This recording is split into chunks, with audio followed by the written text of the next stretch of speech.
Bonjour et bienvenue sur Testcars pour l'essai du tout nouveau Ford Explorer PHEV au Géoparc à Saint-Dié-des-Vosges. Mais on est où? Je crois qu'on est au vieux métier d'Azanne, mais ne vous en faites pas, on retourne dans quelques minutes au Géoparc de Saint-Dié-des-Vosges pour vous montrer un petit peu les capacités de franchissement du nouveau Ford Explorer. Pour l'heure, on s'attaque au design, avec ici une énorme grille de calandre satinée. Il y a naturellement les capteurs et une caméra ici, avec une vision à 180 degrés.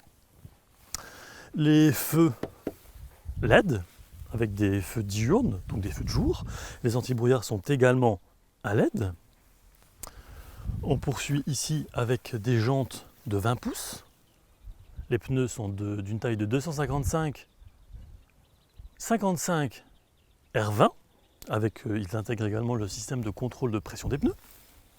Ici, il y a l'une des particularités du véhicule, c'est la prise pour la brancher, mais ça on y reviendra tout à l'heure sur la partie moteur. Le pare-brise est chauffant. Coque de rétroviseur noir brillant avec les clignotants. Ils intègrent également le bliss, donc l'alerte d'angle mort.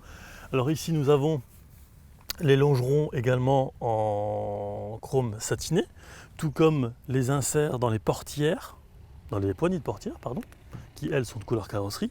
Et vous remarquez également les jupes latérales toujours en chrome satiné.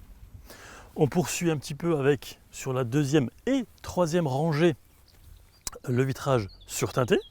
Et ici, le réservoir d'une contenance de 68,4 litres. Au niveau de l'arrière, il y a donc l'antenne au requin pour la navigation, le béquet couleur carrosserie, la caméra de recul, naturellement de nouveau comme celle à l'avant à 180 degrés. Il y a également des caméras à l'aplomb des rétroviseurs pour avoir une vue à 360. Également les capteurs, 2x2 en fait sortie d'échappement.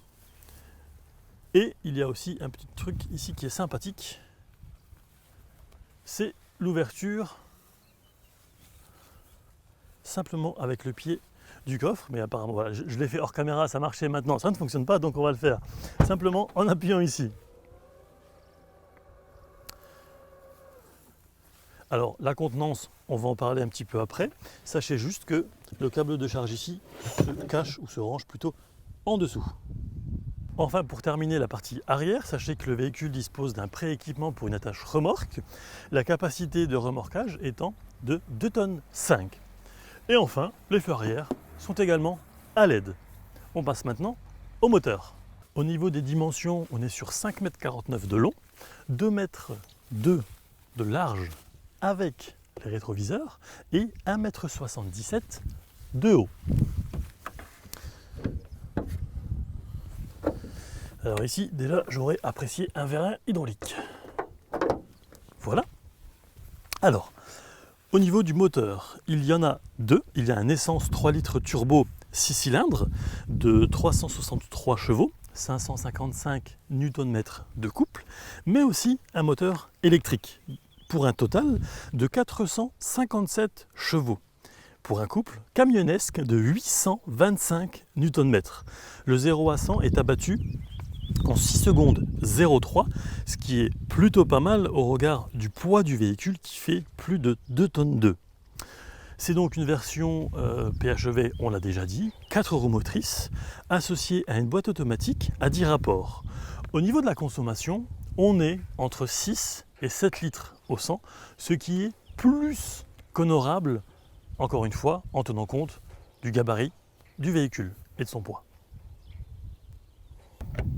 Ici donc on a la prise pour recharger le véhicule, comptez à peu près 6 heures à domicile.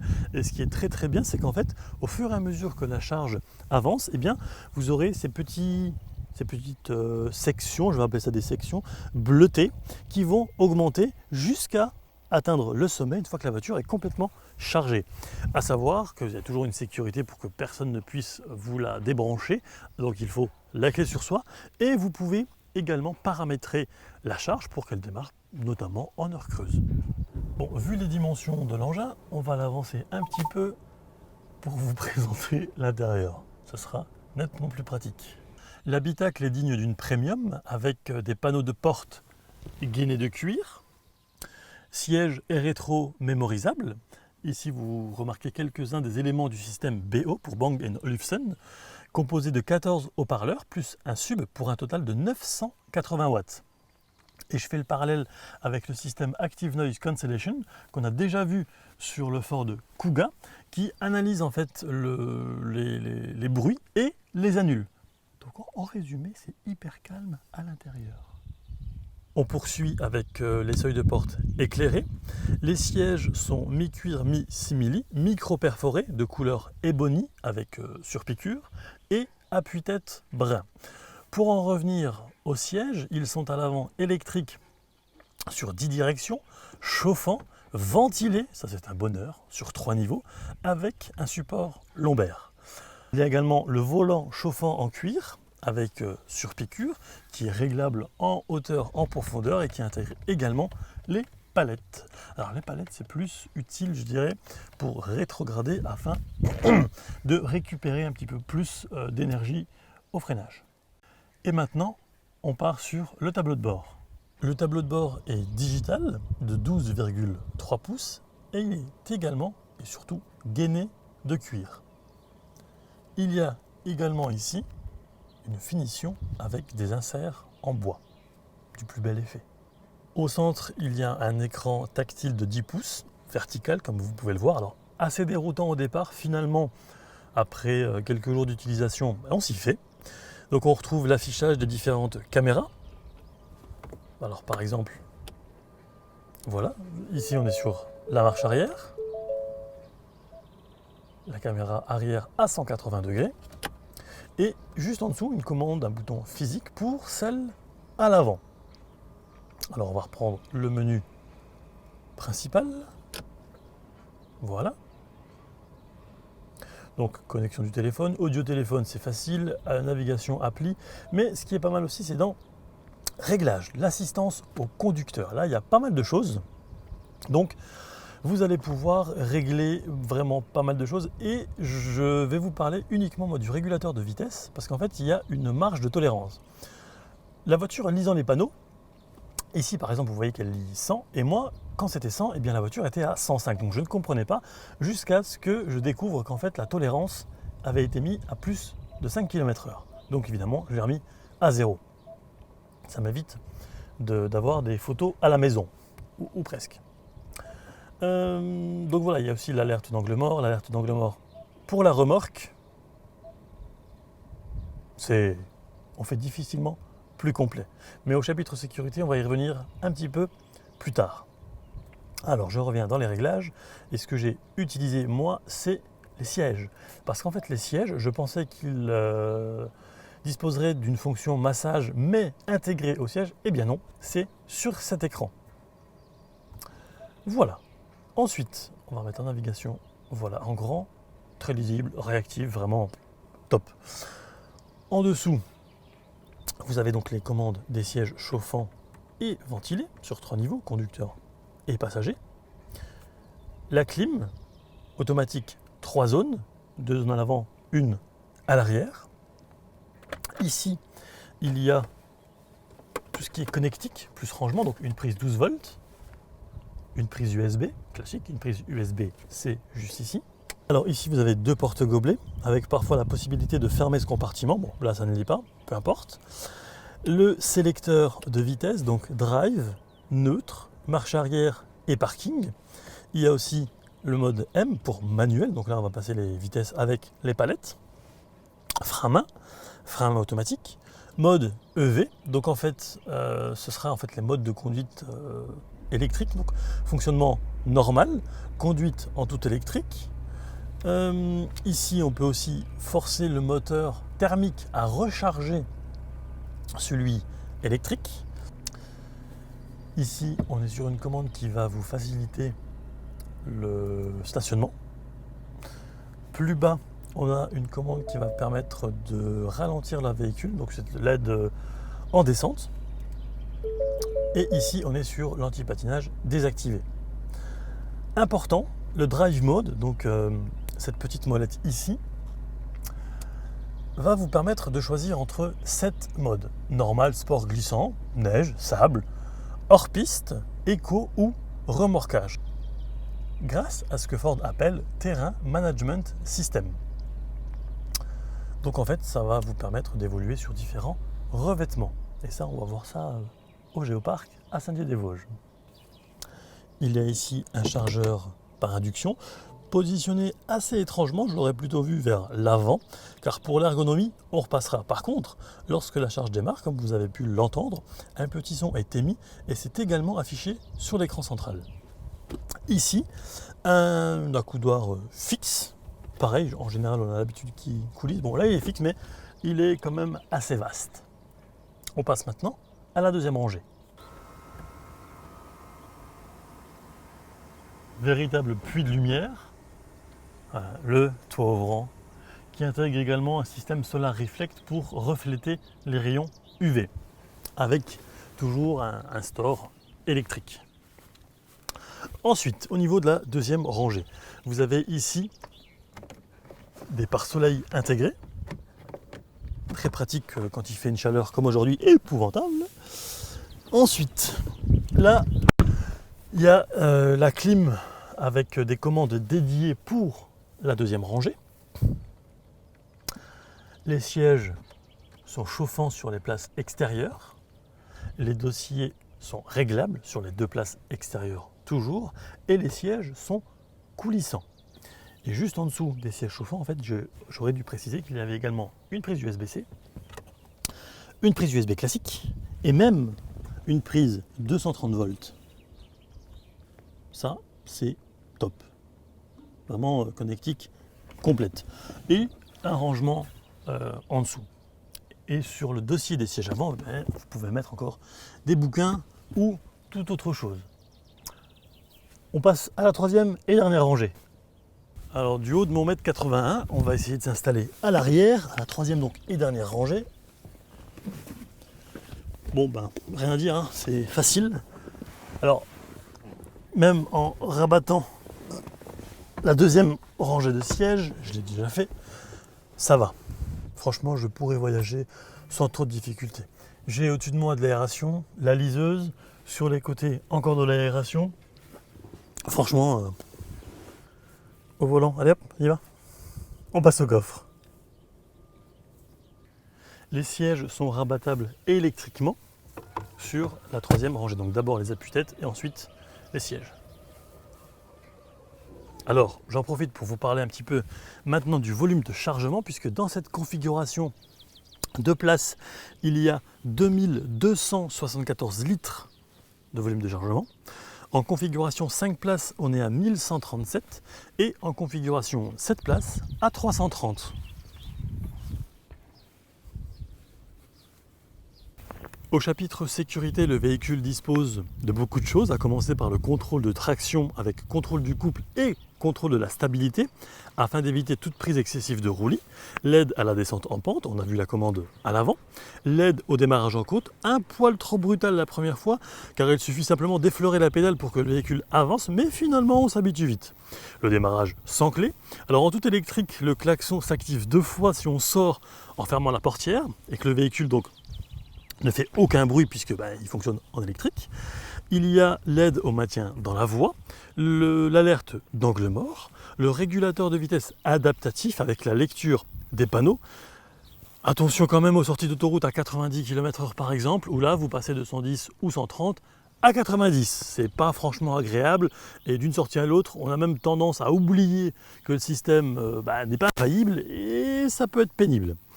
Il y a en outre le freinage automatique d'urgence qui s'active lorsque c'est nécessaire, mais si la distance est trop courte par exemple avec un autre véhicule, le Ford Explorer va vous aider à contourner l'obstacle via une manœuvre d'évitement facilitée grâce aux caméras et autres capteurs radar. Enfin, il y a le système RCTA pour Rear Cross Traffic Alert. Ne me remerciez pas pour mon accent pourri. C'est en fait, vous sortez d'une place de parking par exemple sans grande visibilité, il y a une voiture qui passe, ça va vous prévenir. Et si nécessaire, ça freine aussi automatiquement. De Meuse, je vous amène dans les Vosges, comme promis au départ, pour voir un petit peu les capacités de franchissement du nouveau Ford Explorer. Et tout cela en musique.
Alors, en conclusion, quoi penser de ce mastodonte? Bon, tout d'abord, la technologie est utile, puisque si vous avez la possibilité de le recharger, consommation mixte est loin d'être folle.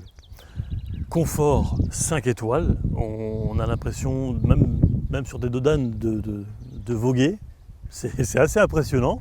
Il y a énormément de place à bord et pas mal de rangements, ça c'est vraiment très pratique. Parmi les points négatifs, je vais dire simplement le régulateur de vitesse, la lecture des panneaux. Par contre, point positif, voilà, le régulateur de vitesse s'adapte à ce qu'il voit, parfois même un peu trop. L'emplacement du chargeur par induction.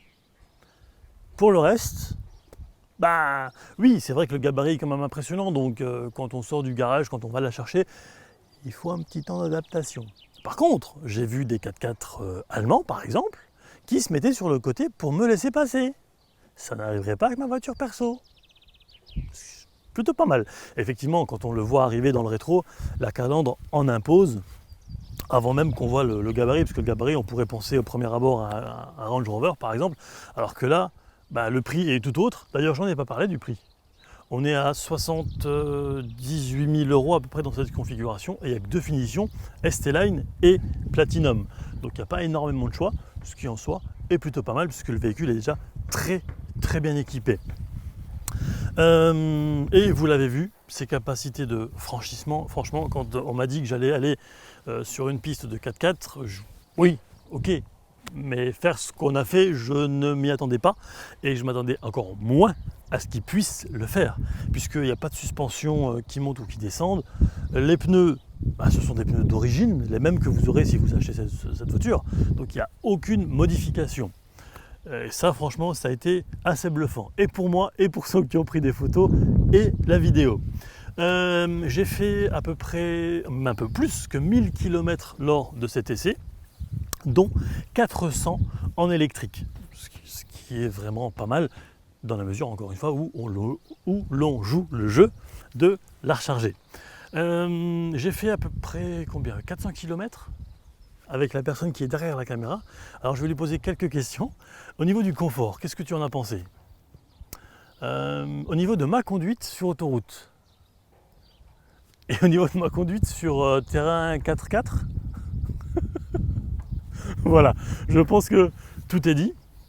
Maintenant, je pense qu'il ne me reste plus qu'à remercier, alors dans l'ordre, Julien et Yo de Ford Belux pour le prêt du véhicule, Karine Collet pour la mise à disposition du véhicule, Cédric et Sandra pour les photos, Romain pour la vidéo, Alban et Alain du Géoparc à Saint-Dié-des-Vosges, un accueil au top.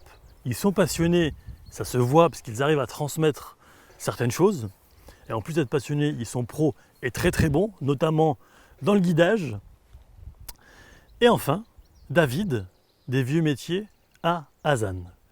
J'espère que cet essai vous aura plu. N'hésitez pas à vous abonner, à liker et à partager cette publication. Quant à moi, je vous dis à très vite pour de prochaines aventures peut-être un peu plus classiques. Ciao!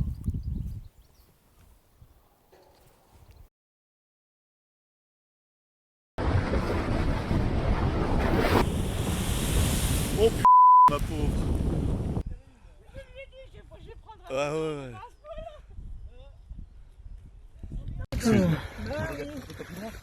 Les capillaires, voilà, Celui-là, ça peut être bien pour le teint. La Ouais, boue, l'eau. c'est ça.